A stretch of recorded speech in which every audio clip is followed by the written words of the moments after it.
Alright, so this is just going to be a quick review of the information for Exam 4. So Exam 4 is primarily about behavior modification. So I'm going to hit the highlights here, but feel free to send me a message if you're confused or if you have questions. I'd be happy to help as you're studying. So we talked about classical conditioning versus operant conditioning, about how classical conditioning is just learning and association. So you have something that naturally causes a response, and that's unlearned, but then because there's something else that's there at the same time, you learn the association, and then that new, previously neutral stimulus becomes a conditioned stimulus that can now produce a response. So, for example, we talked about Pavlov's experiment. We said that the unconditioned stimulus of the food caused the unconditioned response of the dog salivating. And this is something natural. Take any dog off the street, probably shouldn't do that, but take any dog and present them with food and they will salivate. However, what we learned is that a stimulus that was originally neutral, like, for example, a bell, can be paired with an unconditioned stimulus. The bell is neutral because there's no reason for the dog to have that response of salivation or drooling when you ring a bell. But what happens if you ring the bell, give the food, ring the bell, give the food, over and over again? What happens is because of the learned association, the bell becomes a conditioned stimulus capable of producing a conditioned response of the dog salivating. So if you do this consistently enough, the dog will then salivate just to the bell, even if the food is not presented. Now, note that the unconditioned response here is salivation. The conditioned response is salivation. The difference is it happening naturally? That's unconditioned. Or is the dog having to learn? That's conditioned. We talked about generalization. If there's, for example, another sound that's very similar to a bell, that might be enough to trigger the dog salivating. But if there's a sound that is very different from the bell, the dog probably will not salivate to that. Now, extinction in general means that our conditioning is not permanent. It can be undone. Extinction can happen both with classical conditioning as well as operant conditioning. The way that it works with classical conditioning is that you present the conditioned stimulus without the unconditioned stimulus enough times, then the individual will learn that association is no longer valid. For example, the first time you ring the bell, the dog will salivate, even if the food's not there. But if you do that over and over again without ever presenting the food with the bell, the dog will say, well, the bell used to mean food, but the bell doesn't mean food anymore. And you will extinguish, or you'll have extinction happening here, where the individual, in this case, Pavlov's dog, will then not have the response anymore. Alright, operant conditioning is all about consequences. Reinforcement is a consequence, something that happens immediately after a behavior that makes a behavior more likely, whereas punishment is something that makes a behavior less likely. We also talked about the fact that positive means we're adding something, negative means we're taking something away. So a few examples. Positive reinforcement means you are adding something good to increase a behavior. So when a student stays in their desk, you give them praise, or you give them tokens, and if we're talking about a token economy, you give them extra recess time or extra credit. So that is then giving something pleasant to help the individual do the behavior more again in the future. On the other hand, negative reinforcement, because it's still reinforcement, will still make a behavior more likely to happen again in the future, but it will happen not because you gave something good, but because you took away something unpleasant. So, for example, if a student does well on a test, you can say, well, you don't have to take the final exam because you did well on your particular test. I remember there was one class in college that my husband and I, we were newly married, did not yet have children, and had the interesting experience of taking the same class together. And we took this class, and the class was supposed to have 3 or 4 tests in it, but my husband and I only took one of those tests because we were the only students who were answering questions during the review session, And so the teacher said, well, you clearly already know this information. You don't have to take that test. Well, that was probably not a fair situation. I'm not encouraging that. All students should have to take their tests. I'm just saying that was negative reinforcement. She took away a test. We didn't have to take the test because of the work that we put in during the review sessions. So you could also say, well, you did so well on your chores that you don't have to eat your broccoli tonight, that kind of thing. We're taking away something unpleasant to increase a good behavior. Positive punishment means you're adding something to decrease the behavior. So, for example, this could be pain, this could be shame, this could be extra chores, this could be extra homework. You are adding something unpleasant that then makes the person less likely to duplicate that behavior again in the future. Versus negative punishment, this is a situation where you take away something pleasant to try to reduce the behavior. So timeout would be an example of negative punishment because you take away freedom, you take away attention, that kind of thing. Other examples of negative punishment, what if someone takes your money? So if you have to pay a ticket or a late fee, that's negative punishment because they're taking away your money to try to decrease the behavior, make it not happen again in the future. You could take away someone's phone. I don't know if you guys were ever grounded in high school, but that would be negative punishment. Extinction happens in operant conditioning as well. So extinction, as we said, is undoing our conditioning. If you stop reinforcing good behavior, that good behavior will probably stop happening. If you stop punishing bad behavior, that bad behavior will probably come back. All right, when we talked about reinforcement schedules, we said that you could start off with continuous reinforcement because this is how the behavior is learned, but you don't want to stay there forever because the person will probably satiate on it or just get bored with it. So you need to have a plan for when you will reinforce good behaviors. Ratio has to do with a specific number of behaviors. With a fixed ratio, the individual being conditioned knows how many of a particular behavior they have to do. If you read 3 more chapters in the book, then you can watch TV, that kind of thing. You know how many times you have to do it. Variable ratio means that you have to do a certain number of behaviors to get a reward, but you don't know how many behaviors that would be. So that would be like me saying to my kids, you keep reading, and at a certain point you'll hit that number and you can stop reading, but I'm not going to tell you how many chapters. It could be 1 chapter, well, not 1, because that would be continuous reinforcement if it was every chapter. But there could be 2 chapters, it could be 10 chapters. This could be gambling. You don't know how many times you have to put a coin in the slot machine before you'll win $1 million, that kind of thing. Interval is based on time, so with fixed interval, with fixed interval, you do know how much time has to pass before you can get reinforced for that behavior. So I gave the example of a teacher posting grades at a certain time. You know how long you have to wait before the behavior of checking your grades is reinforced with seeing what your grade is. Versus variable interval, where a certain amount of time has to pass before the behavior will be reinforced, but you don't know how much time. So you don't know when the professor is going to post the grades. A certain amount of time has to pass before you are reinforced for the grade checking behavior, but you don't know how much time that is, and so you might start doing that frequently, hoping that the grade is up. So which kinds of schedules are most resistant to extinction? Your best bet is to use the variable schedules. People tend to get bored and lose motivation with the fixed schedules. Shaping was the idea that we can't always go out and achieve a huge goal at one time. And so if we say that I'm going to get my reinforcer only when I meet my huge goal, then we'll probably never get that reinforcer, we'll probably never meet that goal, and we won't really be effective. The best thing to do is to reinforce baby steps, or the technical term here would be successive approximations. So basically you start off reinforcing a behavior that is not too challenging, but is still related to your final goal.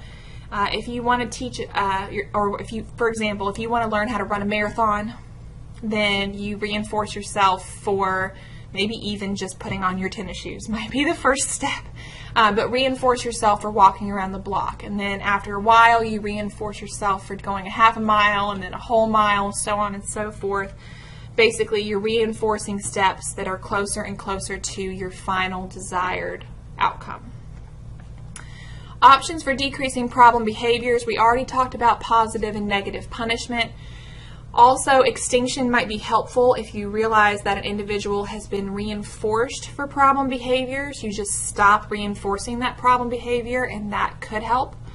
Also, with differential reinforcement, you reinforce an incompatible behavior, something that they cannot do at the same time. So, for example, if you're trying to stop yourself from spending too much time on social media, maybe reinforce yourself for reading, like an actual book. Maybe even a Kindle book, whatever works for you. But the idea is you can't really be on social media and be reading a book at the same time. So reinforcing a behavior that then prevents you from doing the problem behavior will help decrease the problem behavior. All right. With token economies, we said this is basically a way to do reinforcement especially, but also potentially punishment with a group. So we talked about the difference between unconditioned reinforcers and conditioned reinforcers. An unconditioned reinforcer is something we naturally find reinforcing. We don't have to learn, but we do have to learn to be reinforced by conditioned reinforcers. For example, money. Money is a conditioned reinforcer that you only find reinforcing when you learn that it can be exchanged for other things that you want. So money would be an example of a token.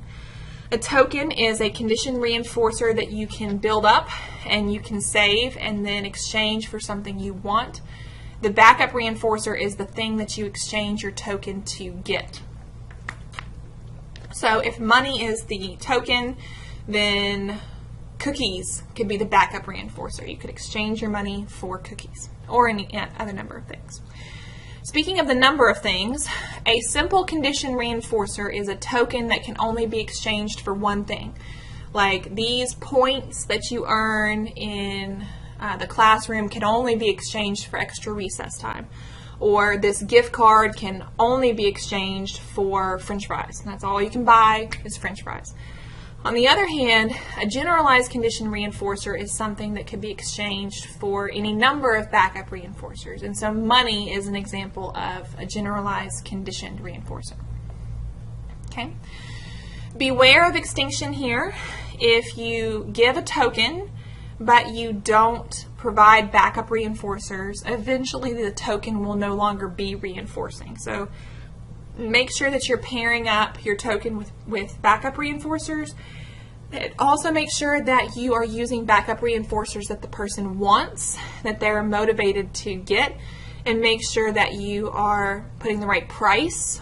If something's too cheap, then we get satiated too easy. If something's too expensive, then it doesn't seem like it's worth it. So you need to set the right cost or the right number of tokens you have to exchange to get the backup reinforcer, and part of that depends not just on the number of tokens but on how easy it is to get tokens. If the tokens are easy to get, then maybe you should have to get 20 tokens before you can pick a small prize. But if the tokens are really hard to get, then you want to give something a backup reinforcer that is desirable for a smaller amount of tokens. We said that we want our tokens to be difficult to lose, difficult to counterfeit, easy to handle for the student, but also for the teacher, easy for the teacher to do as well. And we don't want to reinforce students for stealing other people's tokens or faking tokens, basically stuffing the ballot box there. We can do punishment with token economies, so in addition to giving a token when good behavior happens, we could also remove a token or a number of tokens when bad behavior happens. You'll have to think about whether or not that's something you want to do, because there are potential problems that could come up with that, but it is also a way for individuals to learn responsibility as well. Token economies are most natural if they include a social reinforcement component, and you probably at some point want to help the students gradually head in that direction more, because students will not always receive token economies in the classroom setting or at home. Now, one thing to note, sometimes I hear from parents or from other individuals who I talk to about this, well, I don't want to do that. Students should have to do their work regardless. Or my kids should have to do their chores regardless. They shouldn't have to get reinforced. And I hear that I absolutely hear that. But we live in one big token economy where you go to work and get paid. So we're used to this. We're used to the token system where you go to work, you do a good job, you keep your job, you get paid. You don't go to work or you don't do a good job, you lose your job, you don't get paid. You don't pay your bills, there's punishment there. So we live in a token economy. It's relatively natural. All right. Functional analysis or functional assessment was the idea that we can make our treatment plan most effective if we understand the cause. So we talked about how an antecedent is something that comes before a behavior, so it seems like this is something that sets a behavior off. Could be a particular person being around, could be a particular situation, could even be the weather, or the student's hungry, or the student's tired, whatever. And then you have your antecedent that comes before, then you have the behavior, then you have the consequence, which is related to reinforcement and punishment.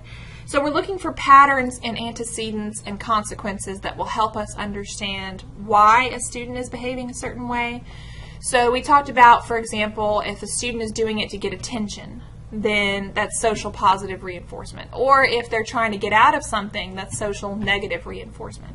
So you can look back through those and see the guidelines for how to treat those particular cases. Like, for example, if the student or the child is doing it to get out of something, you want to continue with your demands until they comply. You want to then reinforce compliance and then maybe start off with easier tasks and build your way up to harder tasks, that kind of thing. Now, we did say that functional analysis is time-consuming and potentially expensive if you have to pay a therapist to do this. So this may be something that a school psychologist does or something that a parent does. But if you have a student in a regular classroom that has a particular problem behavior, it might be worth the time and effort to do functional analysis. But remember also, this is not something that we would do with dangerous behaviors, because it involves manipulating to experimentally test whether we understand the right cause, and we wouldn't want to do anything that could increase a behavior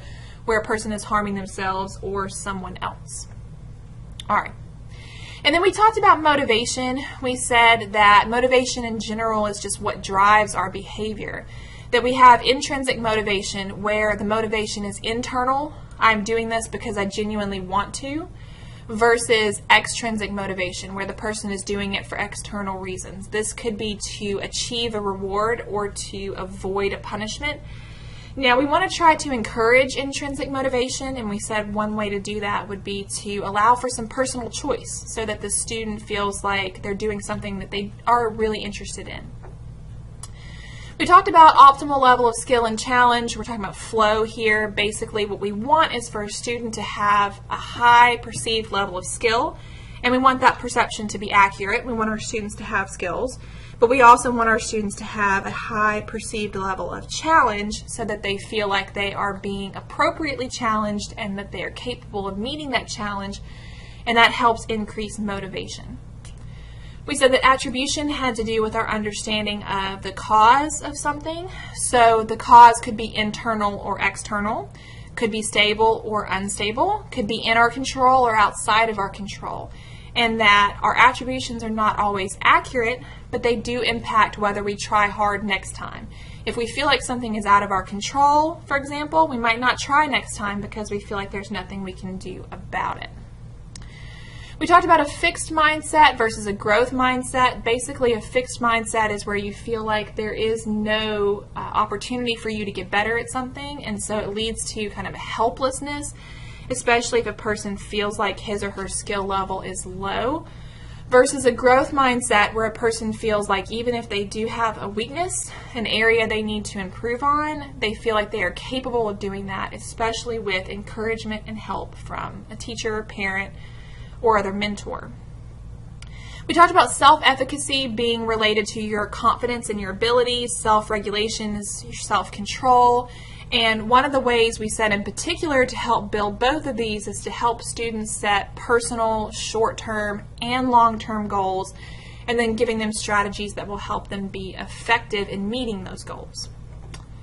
We talked about the importance of parents, peers, and teachers in motivation, as well as maintaining personal responsibility of the student as well.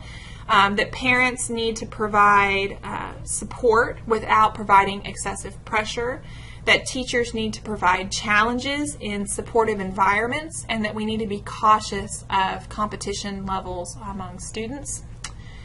We talked about how males tend to be more confident in things like math, whereas females tend to be more confident in skills that are more verbal, and how this could be nature versus nurture. We also mentioned that male students tend to get more teacher attention, be a little bit more rambunctious, whereas female students tend to comply a little bit more, and then because of that may get less teacher attention.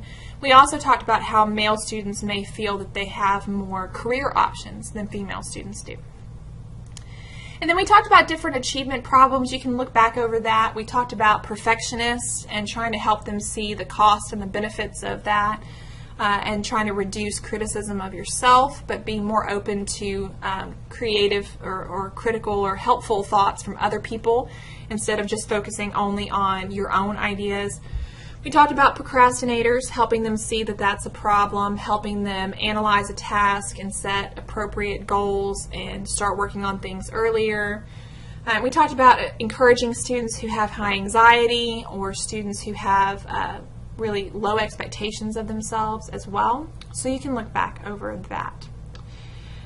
So this has just been a quick review of the study guide for Exam 4, but please let me know if you have specific questions. Remember that there is a practice exam, so you can take that at any point during the time that it's open, and also just let me know if you have any questions.